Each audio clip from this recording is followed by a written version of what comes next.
Okay, so today we start our residency in Coffeyville, Kansas. Matt Nakoa just came up on the shuffle. Yay, this is my jam.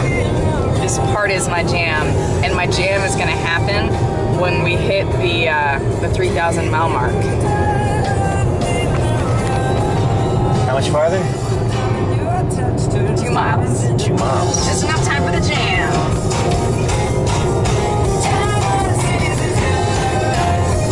80 miles an hour, baby, in Texas.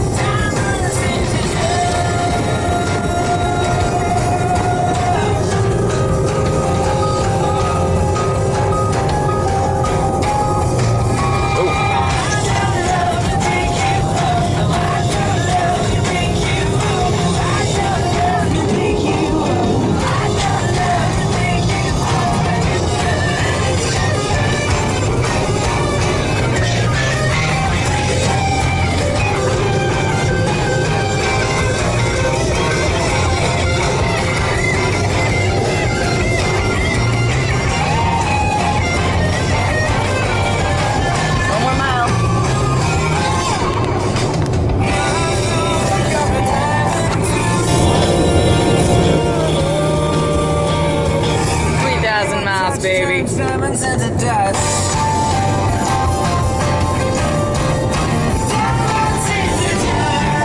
to Platter, Texas. Actually, we passed the Oklahoma about 3 miles ago. Oh, did we really? Frack! Happy Oklahoma! Is that what you said? Yep. So I love seeing how other people travel. I always wanted to get one of those magnet maps of all the states and put it on the side of my car. I have yet to see anything like this though. So not only do we have a mobile home, everybody's home is mobile. Ladies and gentlemen, that is a pink doghouse. Nice. I like it. Greetings from Hugo, Oklahoma. Just left the Cherokee Nation, and look at that little sign there. Kansas welcomes us. Happy Kansas. Looks like Oklahoma. Vaguely. I don't know. Grass is a little different. There's clouds here. There's clouds here. I'm in the process of eviscerating pineapple. Most tropical pineapples are actually not just filled with pineapple, but they're also filled with meat. So this is what happens. This has been, yeah, it's just, I'm peeling it apart. It's kind of awesome. Awe-inspiring. We pulled apart a pig earlier today, and that was filled with pineapple. So it's a very confusing place, Kansas. What? So we found like the only restaurant that's open in Coffeyville right now, but it was a good call. Really good. Mexican. No. No. Well, we think we've explored much of what Coffeyville has to offer. We didn't go to the museum, and we haven't gone to the antique shops yet. We feel that we've explored much of what Coffeyville has to offer late on a Monday evening. What do you say? Look at that sun. Yeah, there you go. Pretty good sun. Sun big, sun pretty. Look directly into the sun. We are at the geographic lowest point of Kansas. Which is still 600 feet over your head if you're in Maryland. Woo. Good sunshine. Okay. And I totally want to live in one of these. I think that's awesome. I want to live in that. And I want some land to stick it on. This is Long John Silver's. Which we will not eat because I have a problem with it, because all the food is the exact same color, and I don't think all things that you eat that are different should be the same color. You would think with the roads covered in oil, it would have like patched themselves. And there's out. Jack's Place, where you can buy meat being vomited from a giraffe. And pull cues to beat them with. They're like, here are giraffes. They've just eaten sirloin. Take this pull cue and beat the meat out of the giraffes. All right. This is a cool tree. I like how there are leaves up top, because it sure doesn't look like it should be alive. Something else is sprouting out of it. That's okay. I think that's kind of great.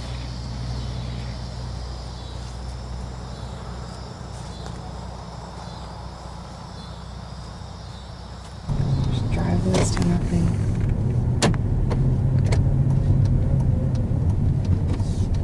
I wonder if old versions of Google Maps have what was here. Because there are like foundations everywhere and things that look like driveways. This obviously was a driveway to something.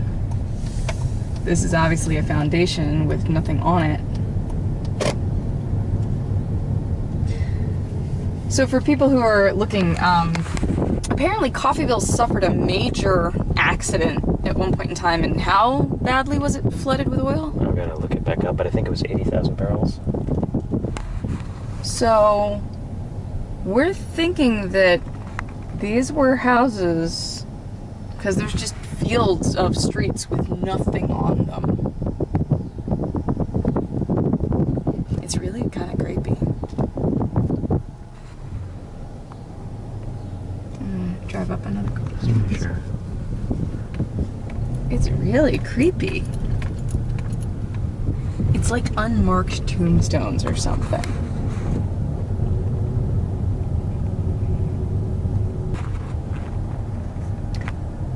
There is a sense of disquiet being here, like especially when we were driving past the dead zone garage or whatever, especially because of the way the car was echoing back against the next building. It's sort of hard to describe. I feel like I'm doing some cheesy Blair Witch movie right now, but yeah, it feels odd.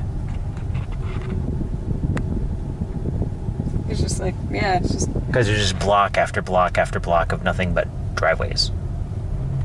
Alright, I'm pulling up an article here. Thank you.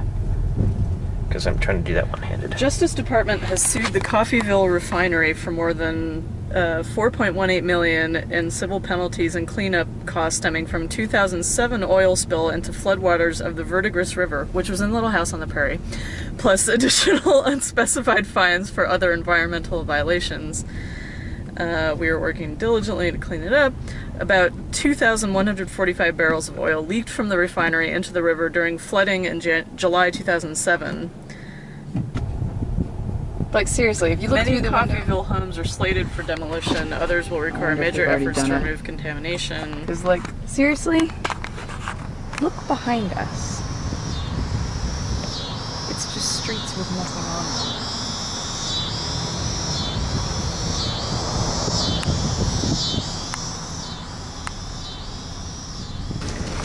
Tell us about your art, Heather Lloyd. I believe that food should be beautiful and awesome. And that, my friends, is groceries for 3 people, probably for the better part of 4 or 5 days, in a hotel fridge.